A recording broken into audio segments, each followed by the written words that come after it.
आजादी के अमृत महोत्सव वर्ष में आइए सुनते हैं भारत भूमि के लिए अपनी जान कुर्बान कर देने वाले जाबाजों की कहानी। रंग दे बसंती।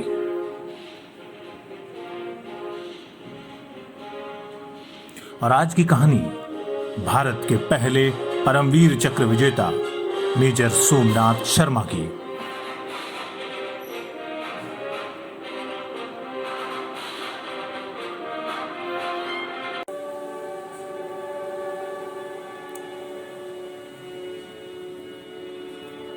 फोर कुमाऊं को मोर्चे पर श्रीनगर भेजा जाना था और उससे पहले हो रही थी ब्रीफिंग, जिसमें सबके चेहरे पर तनाव झलक रहा था। कमांडर ने अपने अपने सबऑर्डिनेट्स को ब्रीफ करते हुए कहा था, सेकेंड वर्ल्ड वॉर में बर्मा और मलाया की लड़ाई से लेकर दिल्ली में दंगे रोकने तक हमने अपनी सारी जिम्मेदारी निभाई है। अब हमारी ड्यूटी कश्मीर में है। Are you ready guys? वहां मौजूद अफसरों ने एक साथ जवाब दिया, यस सर। अपने अफसरों की जोशीली आवाज सुनकर कमांडिंग अफसर का चेहरा भी धीरे धीरे गर्व से तनने लगा था। उसने आखिरी आदेश दिया, रेजिमेंट सुबह के 4 बजे श्रीनगर के लिए फ्लाई करेगी। कोई शक?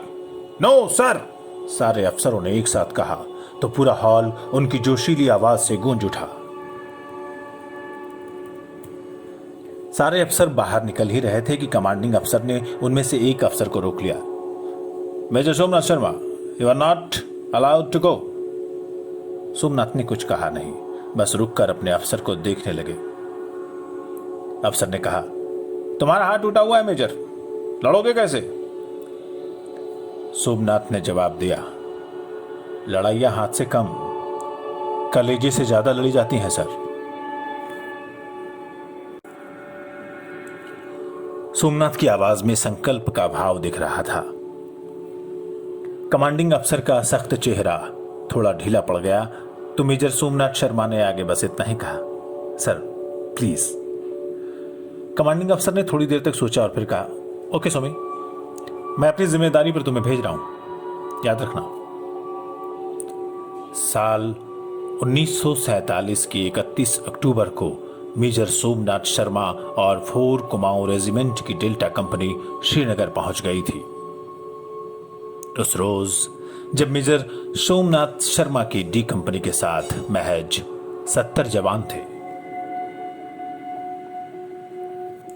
मेजर शर्मा के जवान जब श्रीनगर एयरबेस पर उतरे तो वहां मौजूद सीनियर अफसर ने कहा था, मेजर, हम हाल ही में आजाद हुए हैं।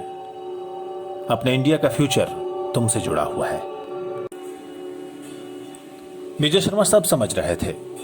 फौज में रहना उनका सिर्फ प्रोफेशन नहीं था, इस वर्दी के साथ उनके जज्बात जुड़े थे, क्योंकि जब भी कोई इंडिया कहता था मेजर शर्मा का खून जोश में उबाल मारने लगता था। मेजर शर्मा ने फौरन उस जगह के नक्शे पर अपना टारगेट समझ लिया था। ये रहा श्रीनगर और ये है एयरबेस। यहां से बारामूला सिर्फ 55 किलोमीटर दूर है, जो इस वक्त दुश्मन के कब्जे में है। दुश्मन आगे बढ़ रहा है और पाकिस्तानी फौजी गुलमर्ग की तरफ से भी हमला कर रहे हैं। दुश्मन की कोशिश है कि वे एयर बेस पर कब्जा कर लें और इस बार एक बार अगर एयरबेस गया तो कश्मीर भी गया। मेजर शर्मा ने कहा, एयरबेस बचा रहेगा, मेजर शर्मा चाहे रहें या ना रहे।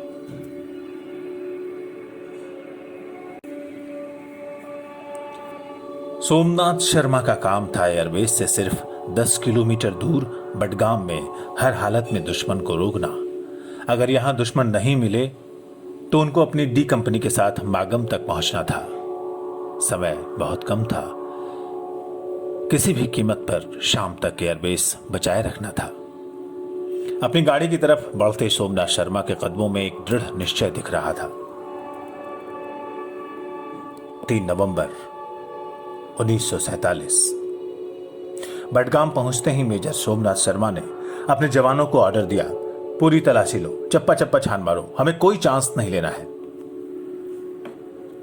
कुछ देर में तलाशी ले ली गई, लेकिन कुछ मिला नहीं तो सोमनाथ शर्मा ने वायरलेस पर बेस से संपर्क किया। Lima one message over. Wireless पर खरखराती हुई आवाज आई थी। Lima one okay over. Somnath ने कहा। Fetch tiger walk. Wireless operator की आवाज आई। Please 1 minute okay over. कुछ सेकंड की शांति के बाद सोमनाथ के सीनियर अफसर लाइन पर थे। Lima one tiger listening, pass your message over. Somnath ने कहा, with your permission sir, Charlie company को भी मागम भेज सकते हैं और डेल्टा कंपनी यहां थोड़ी देर के लिए रुककर पोजीशन पर नजर बनाए रख सकती है, ओवर। वायरलेस पर सीनियर अफसर ब्रिगेडियर LCP सेन DSO की आवाज गूंजी। Okay, send the Charlie company back, you stay for another hour and then start pulling back gradually, out. Major Sharma ने चार्ली कंपनी को मागम भेज दिया और खुद बडगाम में ऊंची जगह पर आकर जम गए ताकि घाटी में किसी भी मूवमेंट पर निगाह बनाए रख सके। दिन निकलता जा रहा था।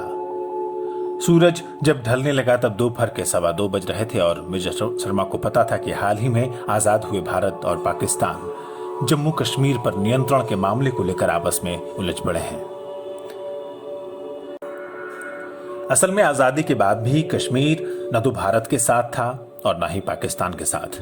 जम्मू कश्मीर के महाराजा हरि सिंह अपने सूबे को स्विट्जरलैंड बनाने का ख्वाब संजोए हुए थे, लेकिन पाकिस्तान तो कुछ और ही चाहता था। 22 अक्टूबर सन 1947 को कबायलियों और पठानों के वेश में पाकिस्तानी फौज ने हमला कर दिया। हजारों हथियारबंद लोग कश्मीर में दाखिल हो गए थे और तेजी से राजधानी श्रीनगर की तरफ बढ़ने लगे। ये पाकिस्तानी फौजी कश्मीरी घाटी के गांवों में घुसते, मारकाट करते, लूटपाट मचाते, गांव को आग लगा देते। 24 अक्टूबर को श्रीनगर हमलावरों की जद में आ गया और तब जाकर जम्मू कश्मीर के महाराजा हरि सिंह घबरा गए। उन्होंने भारत के प्रधानमंत्री जवाहरलाल नेहरू से मदद की गुहार लगाई। उस रोज रात में सोने के समय उन्होंने अपने अंगरक्षक कप्तान दीवान सिंह से कहा, मैं सोने जा रहा हूं, अगर सुबह तक हवाई अड्डे पर हिंदुस्तानी विमानों की आवाज न सुनाई दे तो बेशक मुझे नींद में ही गोली मार देना।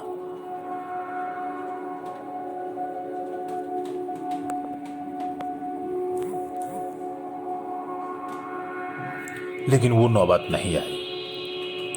भारतीय सेना ने कमान संभाल ली थी। भारत की तरफ से जोरदार जवाबी कार्रवाई की तैयारी शुरू हो गई। फिजा में एक ही आवाज गूंज रही थी, हिंदुस्तान हिंदुस्तान। मेजर शर्मा के सीनियर्स जानते थे कि मेजर अपने हाथ में जो काम लेते हैं उसको पूरा करके ही मानते हैं। उनका कमिटमेंट लेवल हाई था और उतना ही बड़ा था उनका जिगरा। अराकान यानी बर्मा के मोर्चे पर उनका बड्डी यानी ऑर्डरली बुरी तरह जख्मी हो गया तो आगे बढ़ चुके सोमनाथ शर्मा उसे साथ लेने के लिए वापस लौट आए थे।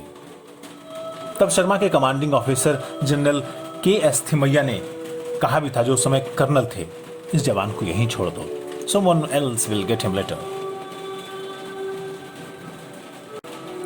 पर शर्मा तो जैसे चट्टान थे। सही वक्त तक कैंप पहुंचने से उस जवान की जान बचाई जा सकी थी। अपने अर्दली की जान बचाने के लिए सोमी ने खुद अपनी जान दांव पर लगा दी थी। सोमनाथ शर्मा ने इस बारे में बस इतना कहा था, अपने लिए जीना तो सब जीते हैं, जिंदगी दूसरों के लिए हो तभी जिंदगी है। और अभी बडगाम के इस खंदक में जब 2:30 बजे के सूरज की किरणें उतर रही थीं, मेजर सोमनाथ शर्मा ने देखा आसपास नाले के पास मौजूद कश्मीरी शरणार्थी उठकर कहीं जाने लगे थे। मेजर सोमनाथ शर्मा ने उनको जाते देखकर रुका, रुको, कहाँ जा रहे हो तुम लोग? हम लोग घर जा रहे हैं साहब, एक शख्स ने आवाज दिया। लेकिन उसकी बात से सोमनाथ शर्मा को कुछ शक हो गया था। सूबेदार, इसकी तलाशी लो, मेजर ने कड़कती आवाज में कहा। सूबेदार तलाशी लेने के लिए आगे बढ़ा ही था कि उन शरणार्थियों के रूप में छिपे पाकिस्तानी फौजियों ने अपनी फिरन यानी ढीले चोगे जैसे कपड़ों के नीचे से बंदूकें निकाल ली थी। सूबेदार चिल्लाया, हमला! ये घात लगाकर किया हुआ हमला था।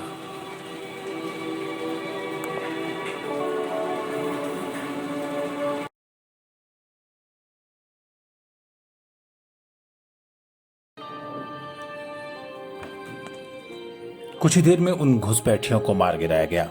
इनसे निपटते ही सोमनाथ शर्मा और उनकी पूरी यूनिट पोजीशन में आ गई थी। दोपहर 2:30 बजे के करीब सोमी हैरत में पड़ गए क्योंकि दूर से गोलीबारी की आवाज आने लगी थी। दूर से न जाने कितनी संख्या में कबायली इसी तरफ आते दिख रहे थे। हर पल गोलियों की आवाज तेज होती जा रही थी। मेजर ने चीख कर आदेश दिया, take positions, fire at will. लेकिन कबायली थे कि भारतीय फौज के हाथों मरते जाते थे और न जाने कहां से बिलों से निकलकर फिर से नए लोग हिंदुस्तानी फौज के हाथों मरने के लिए आगे आ जाते थे। मेजर के पास महज 70 जवान थे और कबायलियों की गिनती 1000 से ऊपर थी। मेजर सोमनाथ ने कड़क कर कहा, चिड़ियों तो मैं बाज लड़ाऊं, 1.25 लाख पर एक उड़ाऊं, एक भी जिंदा पाकिस्तान न जाने पाए। कबायली नजदीक आते जा रहे थे और जवान अपनी बंदूकें लिए उनके अपने फायरिंग रेंज में आने का इंतजार कर रहे थे। जैसे ही कबायली रेंज में आए, जवानों की बंदूकें गरज उठी। धाएं धाएं धाएं की आवाजें, हर गोली एक कबायली की जिंदगी लीलने के लिए आगे बढ़ती थी।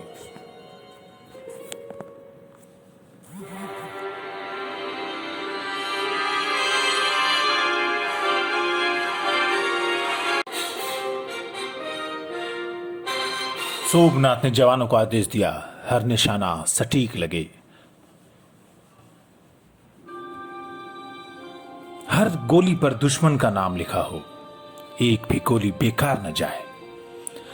हर हिंदुस्तानी बंदूकों से निकली हर गोली एक कबायली को ढेर करती जाती थी। हर धाएं की आवाज के साथ एक पाकिस्तानी चीख भी निकलती थी। कश्मीर के केसर उगाने वाली उस धरती को हिंदुस्तानी फौज ने पाकिस्तानी फौज के लहू से लाल कर दिया था। पर अब हिंदुस्तानी फौज के पास गोलियां खत्म होने लगी थी। मेजर सोमनाथ शर्मा खुद गोलियों की बौछार के बीच हर खंदक में जाकर एम्यूनेशन का डब्बा पहुंचा रहे थे। लगातार लड़ रहे भारतीय जवान भी शहीद होते जा रहे थे। मामला संजीदा होता देखकर मेजर सोमनाथ शर्मा ने बेस कैंप को सूचना दी, हम हमलावरों से घिर चुके हैं, हमारी गोलियां भी खत्म हो रही हैं, send reinforcement, I need air support, repeat I need close air support, over. पर इस सपोर्ट के लिए वक्त की जरूरत थी। लड़ाई हर पल के साथ तेज और तेज होती जा रही थी। 2:30 बजे से शुरू हुई लड़ाई को अब 5 घंटे होने को आए थे। मेजर सोमनाथ शर्मा के 20 जवान शहीद हो चुके थे। शाम को उन्होंने बेस को अपनी स्थिति बताई, खतरा बढ़ता जा रहा है, दुश्मन सिर्फ 50 गज की दूरी पर है। बेस की तरफ से आदेश मिला, हम एयर सपोर्ट डिस्पैच कर रहे हैं, एडवाइस है कि आप पीछे हट जाएं, retreat retreat, fall back, over. Major Somnath की पेशानी पर बल आ गए थे। जिसने जिंदगी में हर मोर्चे पर आज तक फतेह हासिल की हो, हिंदुस्तानी फौज की ट्रेनिंग में जिस पर हर पल जीतना और आगे बढ़ना सिखाया गया हो, जिसकी रग रग में हिंदुस्तान हो, भारत माता की जय कहते ही जिसका खून उबाल मारने लगता हो, वो रिट्रीट और फॉल बैक जैसे अल्फाज को अपनी जिंदगी में कैसे आने देगा? वो भी तब जब उसके पीछे हटते ही पूरे देश की किस्मत पर ग्रहण लग सकता हो। नहीं, मेजर सोमनाथ शर्मा ऐसा नहीं होने देगा। मेजर शर्मा ने अफसर से बस इतना ही कहा, never sir, we will fight back to the last man and last bullet, आखिरी गोली और आखिरी सांस तक लड़ेंगे हम। वायरलेस सेट को किनारे रखकर सोमनाथ ने खुद बंदूक उठा ली और बन गए थे काल भैरव के अवतार। उनकी हर गोली पर लिखा था पाकिस्तानी फौजी का नाम। पाकिस्तानी फौज के लिए बन गए थे यम के दूत मेजर सोमनाथ शर्मा। अचानक कुछ हुआ था। उनके एक ब्रेन गनर के पास एम्यूनेशन खत्म हो गया और वो ट्रेंच के पास आकर उसकी गन लोड करने में हेल्प कर रहे थे कि एक मोटा शिल आकर बारूदों के डब्बे पर गिरा। धड़ाम, कान फाड़ देने वाला जोरदार धमाका हुआ और काला धुआं फैल गया। लगा कि जैसे शाम हो गई हो। लेकिन किस्सा खत्म नहीं हुआ था। लड़ाई अभी जारी थी। पाकिस्तानियों का काल अभी जिंदा था।